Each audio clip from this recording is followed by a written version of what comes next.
Baiklah, assalamualaikum warahmatullahi wabarakatuh. Waalaikumsalam warahmatullahi wabarakatuh. Alhamdulillahirobbilalamin. Allahumma sholli ala sayyidina Muhammad wa ala ali sayyidina Muhammad. Kami dari kelompok 10 yang beranggotakan saya sendiri Afiq Khairi dan saudara Mas Akmal Fikri. Pada kesempatan kali ini kami akan mempresentasikan hasil dari diskusi kelompok kami yang bertemakan hadis tentang larangan kemiskinan dan pengentasannya. Yang pertama, gambaran umum kemiskinan. Menurut KBBI, kemiskinan itu mempunyai persamaan arti dengan kefakiran, yang berasal dari kata fakir dengan awalan ke dan akhirannya an. Kedua kata tersebut seringkali juga disebut secara bergandengan, fakir miskin, dengan pengertian orang yang sangat kekurangan. Kemiskinan dapat didefinisikan sebagai standar hidup yang rendah, yaitu adanya kekurangan materi pada sejumlah atau segolongan orang dibandingkan dengan standar kehidupan. Secara umum, yang umum berlaku pada masyarakat. Standar kehidupan yang rendah ini secara langsung tampak pengaruhnya terhadap tingkat keadaan kesehatan, pemenuhan kebutuhan Allah Subhanahu wa taala dan penunjangnya. Secara umum, teman-teman pasti sudah mengetahui apa itu yang dimaksud dengan miskin ya. Kata miskin ini ya bisa diartikan dengan kata dalam kehidupan itu kebutuhannya dia mempunyai kekurangan seperti itu. Kemiskinan pada umumnya dapat didefinisikan dari segi pendapatan dalam bentuk uang ditambah dengan keuntungan-keuntungan non-material yang diterima oleh seseorang. Kemiskinan bisa dikelompokkan dalam 5 kategori sebagai berikut. Yang pertama, kemiskinan absolut, yaitu apabila pendapatan seseorang atau masyarakat di bawah garis kemiskinan atau tidak cukup untuk memenuhi kebutuhan dasarnya yang diperlukan untuk bisa hidup dan bekerja. Kemiskinan ini biasanya bersifat tetap dikarenakan telah kronis dan secara turun-menurun ya. Yang kedua, kemiskinan relatif, yaitu kondisi miskin karena pengaruh kebijakan pembangunan yang belum menjangkau kepada seluruh masyarakat, sehingga menyebabkan ketimpangan pendapatan. Ketiga, jenisnya kemiskinan accidental, yaitu mengalami kemiskinan karena terjadi bencana alam yang menyebabkan menurunnya tingkat kesejahteraan suatu masyarakat. Yang keempat, kemiskinan kultural, yaitu jenis atau bentuk kemiskinan yang mengacu pada personal sikap seseorang atau masyarakat yang disebabkan oleh faktor budaya. Yang kelima, kemiskinan struktural, yaitu situasi yang tidak mendukung untuk lebih maju karena rendahnya akses masyarakat terhadap sumber daya. Bentuk kemiskinan ini seringkali menyebabkan tumbuh lebih subur disebabkan oleh suatu sistem sosial budaya dan sosial politik yang tidak mendukung pembebasan kemiskinan tersebut. Selanjutnya, ini hadis tentang larangan kemiskinan. Hadis riwayat Abu Bakar radhiyallahu anhu, Rasulullah sallallahu alaihi wasallam bersabda, An Abi Bakrin radhiyallahu anhu anna Nabi sallallahu alaihi wasallam wa ala alihi wa sahbihi wasallam yaqul Allahumma inni a'udzubika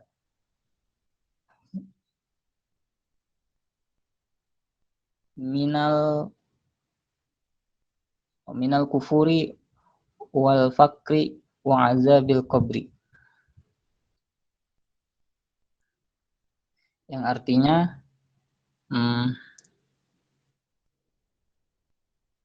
Rasulullah SAW bersabda atau kerap sekali berdoa, ya Allah, sesungguhnya aku berlindung kepadamu dari kekufuran, kemiskinan, dan siksa kubur.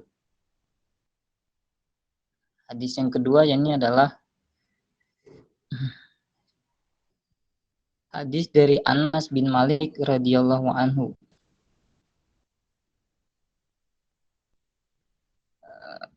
An Anas radhiyallahu anhu qala Rasulullah alaihi wasallam kadal fakru ayyakuna kufra wa kadal hasadu yaghlibal qadara.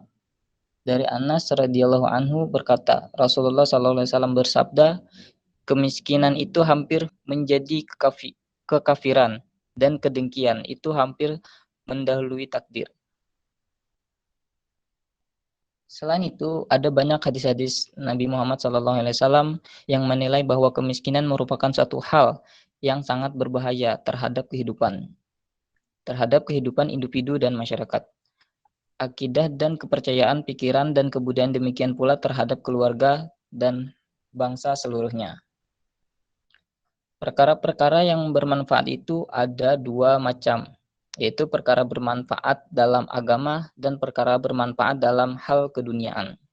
Seorang hamba membutuhkan kebutuhan duniawinya, ya, dan sebagaimana ia membutuhkan Allah Subhanahu wa taala diniyahnya atau secara keagamaannya. Kebahagiaan seorang hamba dan kesuksesan sangat ditentukan oleh semangat dan kesungguhannya dalam melakukan segala hal yang bermanfaat dalam urusan agama dan urusan dunianya, serta keseriusannya dalam memohon pertolongan kepada Allah Subhanahu wa taala.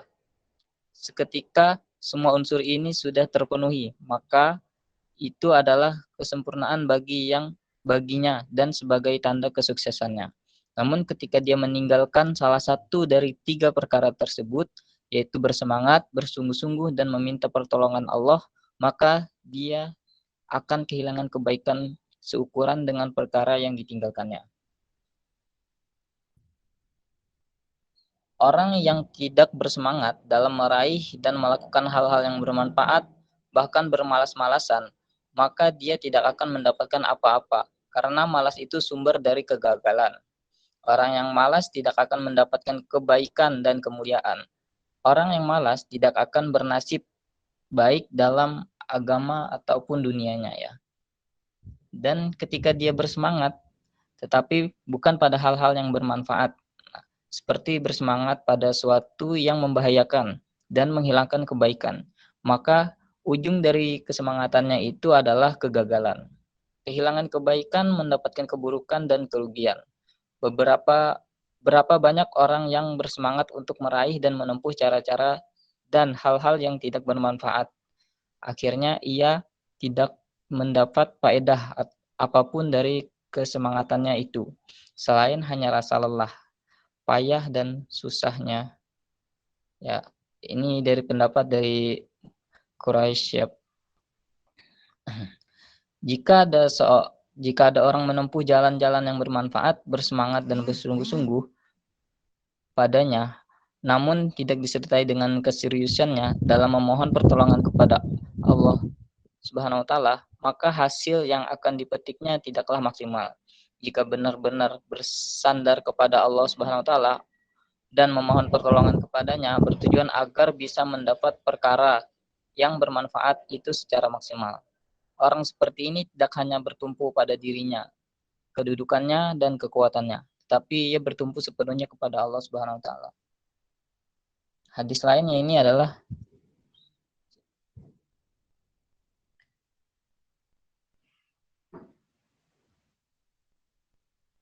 An Anasin ibn Malik radhiyallahu anhu Rasulullah sallallahu alaihi wasallam udah ya. Kadal fakru yakunul kafru, yang artinya dari Anas bin Malik bahwa Rasulullah sallallahu alaihi wasallam bersabda, hampir saja kefakiran atau kemiskinan itu menjadikan kekafiran. Hadis riwayat At-Tarbani. Hadis itu dikeluarkan oleh Imam Al-Baihaqi dalam kitab Syu'alul Iman nomor 6612 dan seterusnya sampai kepada Rasulullah sallallahu alaihi wasallam.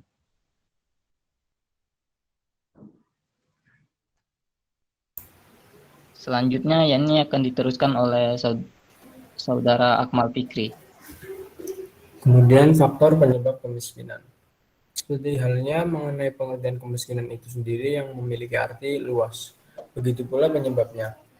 Banyak sekali faktor yang didefinisikan sebagai penyebab kemiskinan, yaitu sebagai berikut. Pertama, kemiskinan diakibatkan karena adanya ketidaksamaan pola kepemilikan sumber daya yang menimbulkan distribusi pendapatan yang timpang. Kedua, kemiskinan diakibatkan karena adanya perbedaan dalam kualitas sumber daya manusia. Dan ketiga, kemiskinan muncul akibat perbedaan akses dalam bentuk modal atau aset. Kemudian, kemiskinan bukan saja disebabkan tidak adanya sumber-sumber ekonomi, melainkan tidak adanya hak atau entitlement atas sumber kegiatan perekonomian itu. Kemiskinan terjadi seringkali bukan karena tidak cukupnya lowongan pekerjaan di suatu wilayah, tetapi karena penduduk miskin atau poverty giving most people no option, tidak memiliki hak untuk mengakses kebutuhan-kebutuhan dasar seperti berikut ini. Pertama, kebutuhan pendidikan, kedua kesehatan, dan yang ketiga kebutuhan ekonomi. Kepemilikan alat-alat produksi yang terbatas, penguasaan teknologi, dan kurangnya keterampilan. Kemudian konsep pengentasan kemiskinan. Islam hadir dengan spirit menyelamatkan, membela, dan membebaskan manusia dari kondisi ketidakadilan dalam ranah sosial ekonomi. Islam mempunyai pandangan yang positif terhadap harta dan etos kerja untuk mengatasi kemiskinan. Karena Islam tidak setuju dengan pandangan yang menyatakan bahwa kemiskinan adalah sarana penyucian diri. Dalam konteks ini, ada banyak ayat Al-Quran maupun hadis Rasulullah yang dapat digunakan sebagai rujukan.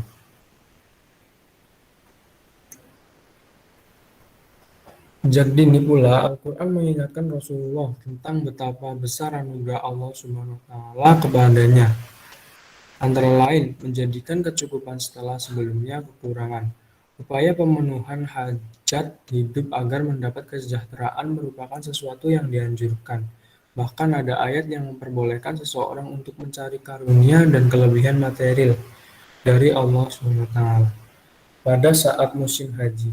Hal ini menandakan bahwa ikhtiar untuk mencari dan mendapatkan kecukupan hajat hidup merupakan suatu keniscayaan dan menjadi pijakan etos kerja dalam pandangan Islam.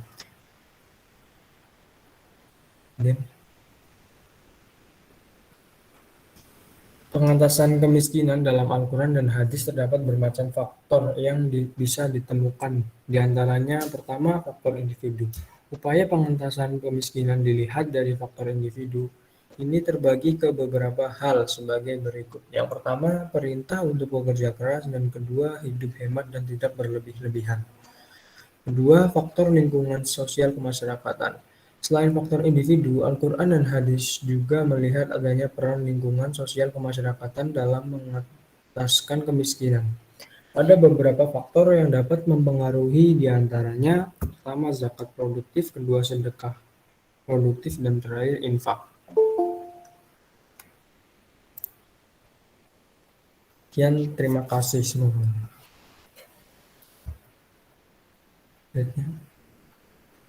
Oke, baiklah. Selanjutnya ya ini adalah sesi diskusi. Baik teman-teman, bagi teman-teman ataupun siapapun yang ingin menanggapi ataupun yang ingin bertanya, kami persilahkan.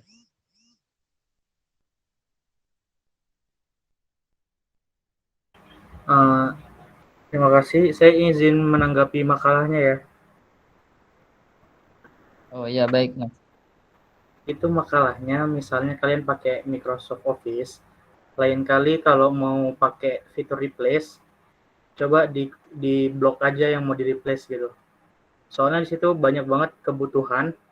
Kalian pasti mau ganti Tuhannya jadi Allah Subhanahu Wa Taala. Jadinya di uh, di makalah kalian itu jadi tulisannya jadi kebu Allah Subhanahu Wa Taala. Itu jadi sulit dibaca kayak gitu. Mungkin nanti bisa dikirim ulang perbaikannya kayak gitu. Soalnya agak sulit dibaca sih makalahnya gitu. Itu aja. Baik. Terima kasih. Terima kasih atas tanggapannya. Baiklah, bagi teman-teman yang lainnya, apakah ada lagi? Ataupun yang ingin bertanya dipersilahkan juga.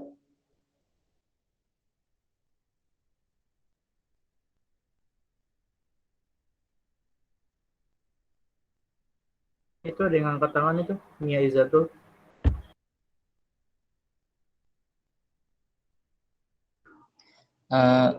Dipersilakan kepada Saudari Mia Izatul. Izin bertanya.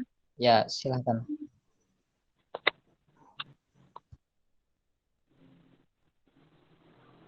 Ya, saya ingin bertanya tadi di makalah juga Iya, di makalah disebutkan bahwa tidak jarang bahwa kita menemui negara Muslim yang apa ya?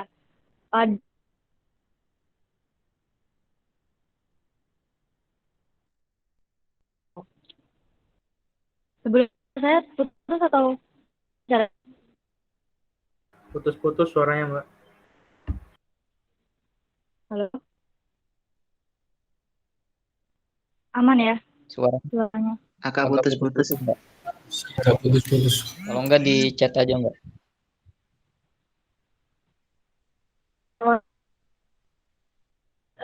Ketik aja. Mulai atau diketik.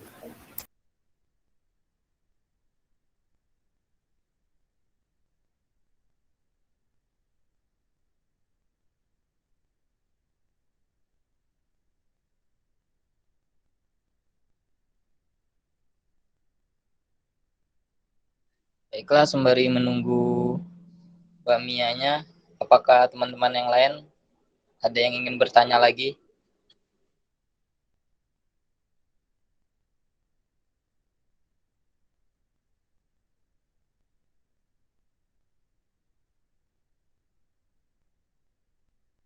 Halo, sebelumnya udah lancar belum ya?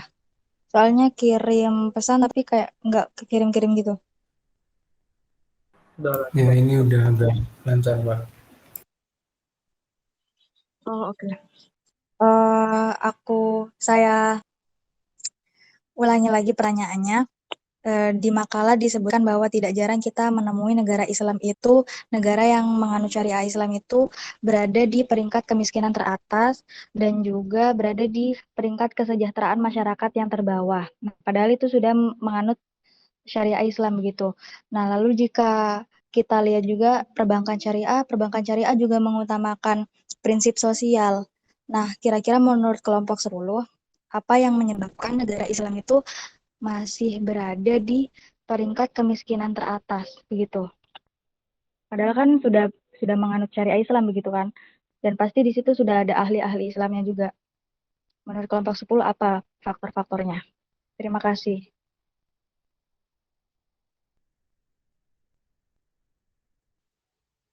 Baik, sebelumnya saya ingin menanggapi pertanyaan dari Saudari Aini Nurul Husna, ini yang di pertanyaannya kolom chat. Jadi garis besar pengentasan kemiskinan menurut Islam itu ya tadi seperti yang sudah kami jelaskan. Di sini terdapat dari beberapa faktor. Ya. Yang faktor pertama itu dari faktornya individu, yaitu dari orangnya masing-masing gitu. Ya. Yang pertama itu dengan cara perintah untuk bekerja keras, Mbak. Jadi kalau misalkan bekerja keras dan setelah bekerja dia mendapatkan upah atau imbalannya, maka dengan bekerja tersebut dia bisa memenuhi kebutuhannya tersebut. Nah, jadi itu salah satu cara pengentasan dalam kemiskinan menurut Islam. Cara yang lainnya yakni dengan hidup hemat dan tidak berlebih-lebihan. Itu juga bisa membuat seseorang menjadi tidak miskin gitu. Karena sebagian hartanya itu disimpan terlebih dahulu. Jadi ketika dia membutuhkan suatu dana atau yang sangat banyak, dia mempunyai dana tersebut sehingga tidak mengalami kemiskinan. Nah, faktor yang kedua yakni dari faktor lingkungan dan sosial kemasyarakatan. Faktornya itu yaitu dengan cara zakat produktif. Ya, zakat produktif ini karena dengan zakat tersebut di dalam kehidupan manusia itu terdapat haknya orang lain. Nah, kan di dalam Islam sudah disebutkan jelas tentang hal itu, tentang zakat. Jadi dengan mensucikannya itu dengan cara zakat. Yang lainnya sedekah produktif dan secara infak. Bagaimana Mbak Aini? Apakah jelas?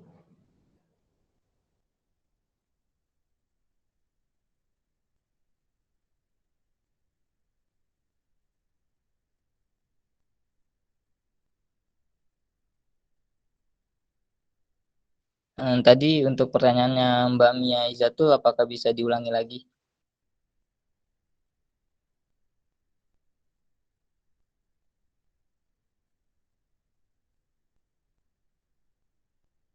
Iya, bisa.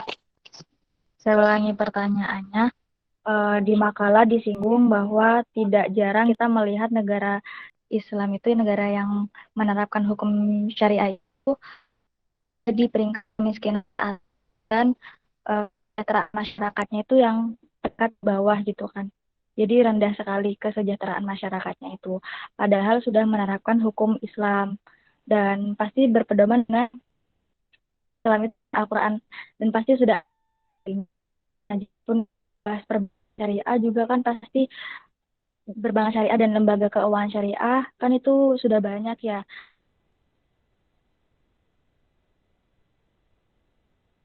yang ke konsep sosial gitu. Jadi pasti terbantu gitu dengan sosial. Nah itu peringkatnya masih di bawah gitu. Peringkat kemiskinannya itu masih di atas, sorry. Peringkat kemiskinannya masih di atas dan peringkat kesejahteraan masyarakat itu di bawah gitu.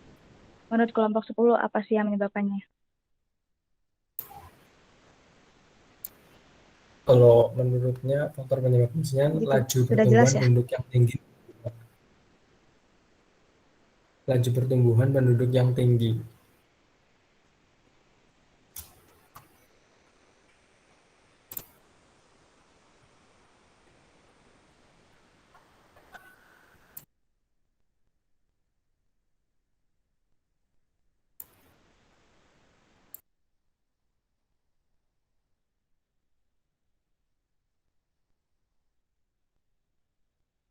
Jadi menurut kelompok 10 yang mempengaruhi itu hanya laju pertumbuhan yang cukup tinggi. Pertumbuhan penduduk yang cukup tinggi ya. Masyarakat kan pengangguran meningkat yang bakal laju pertumbuhan penduduk yang tinggi. Terus pendidikan yang rendah mungkin bisa jadi. Terjadi bencana alam juga bisa.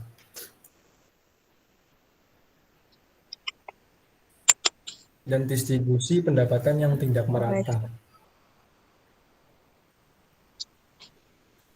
Izin menambahkan Mbak.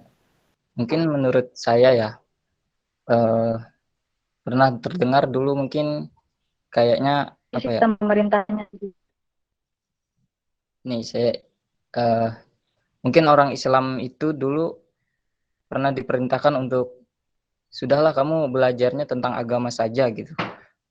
Secara tentang belajar tentang yang modernisasi itu nanti saja gitu. Jadi perdalamlah tentang keagamaan Islam sehingga pada saat itu kemunduran umat Islam tuh terjadi gitu. Sehingga membuat mungkin yaitu lemahnya pendidikan tentang hal-hal yang lain di agama Islam tersebut. Seperti itu, Mbak. Mungkin juga saya tambahin karena seorang tidak mampu memperoleh Oh, akses. berarti karena masih banyak. Oh ya. Boleh tambahin?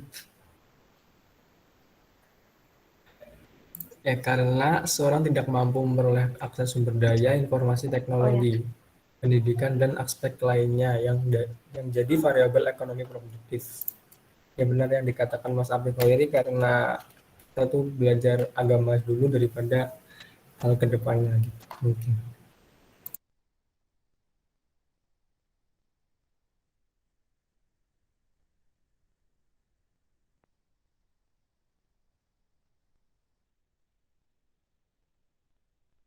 Izin menanggapi ya. Berarti bisa disimpulkan jawabannya karena mungkin semangat untuk menuntut ilmu yang lebih ke dunia sains itu berkurang ya. Maksudnya karena apakah karena pemuka agamanya itu kayak lebih ke belajar agama. Tapi kan kalau misalnya gitu udah disebutin tadi di makalah kelompok 10 ini bahwa yang sebenarnya tuh kan Nabi Muhammad kan menyuruh kita untuk bekerja keras begitu. Apakah masih ada kesalahpahaman gitu? Yang sebenarnya masa tafsir yang sebenarnya gitu loh.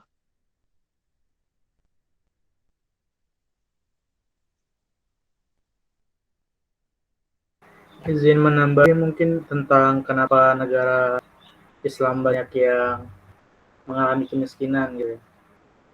Kan mungkin udah tahu lah faktor-faktor dalam uh, mencari nafkah atau mencari uang dan segala macamnya itu ada yang namanya sumber daya. Nah, kebanyakan negara-negara muslim di dunia ini itu bergantung kepada namanya minyak bumi. Dan biasanya tanah mereka gersang. Nggak kayak Indonesia yang tanaman apapun subur. Sampai ada lagunya, tongkat kayu dan batu bisa jadi tanaman. Nah, mereka di sana itu gitu. Pakai banyak pasir, tidak tumbuh apapun, untuk bisnis juga susah. Dan terus dikeruk sumber dayanya itu minyak buminya tadi itu. Akhirnya lama-kelamaan ketika minyak buminya habis, ya mereka tinggal nggak dapat apa-apa lagi gitu. Ketika sudah menjual minyak buminya, sudah habis begitu. Bukan berarti mereka itu terlalu fokus dengan agama banget gitu juga. Nggak, kalau tahu zaman dulu Iran juga itu teknologinya juga lumayan sampai ada nuklir di sana macamnya, sampai dimusuhi gitu-gitu kan berarti ilmu mereka juga tinggi sebenarnya, bukan hanya menuntut agama. Karena kan ilmu selain agama juga diperintahkan sejak dulu untuk dipelajari kayak gitu. Jadi menurut saya faktor yang membuat kebanyakan negara muslim di luar sana itu menjadi miskin itu karena memang sumber daya alamnya ya udah habis juga gitu loh. Sedangkan sumber daya manusianya juga mungkin kurang kreatif dan kurang bereksplorasi kayak gitu. Itu jawaban dari saya. Mungkin ada tambahan dari teman-teman presentator. Ya, silahkan. Terima kasih.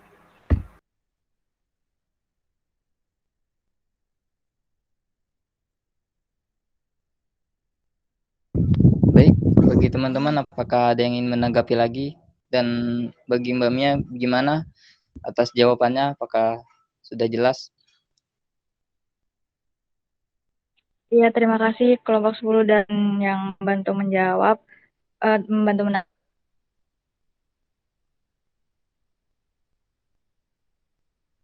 tadi sudah jelas dan bisa menjawab pertanyaan tadi. Terima kasih. Oke, baiklah. Bagi teman yang lain apakah ada yang ingin ditanyakan lagi? Ataukah sudah cukup? Kalau tidak ada yang bertanya, ditutup aja, Mas.